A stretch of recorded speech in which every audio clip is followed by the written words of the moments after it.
اليوم تم توقيع اتفاقية استراتيجية ومهمة بين أكاديمية أنور قرقاش الدبلوماسية وبين أكاديمية الإعلام الجديد.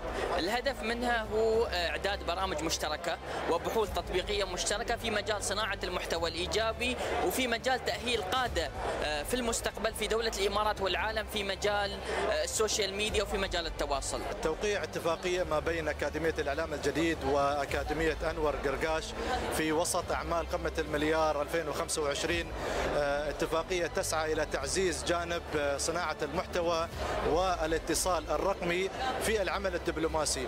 أكاديمية أنور قرقاش منذ انطلاقتها تعمل على تعزيز كل ما يعنى بالعمل الدبلوماسي لدينا في دولة الإمارات، فوجود مهارة صناعة المحتوى ووجود مهارة الاتصال الدبلوماسي بمعالمها الجديدة بعلومها الحديثة، وهذا ما تقدمه الأكاديمية بإذن الله تعالى سوف يكون ضمن برامج المقبلة والبرامج المشتركة ما بين أكاديمية الإعلام الجديد وأكاديمية أنور قرقاش.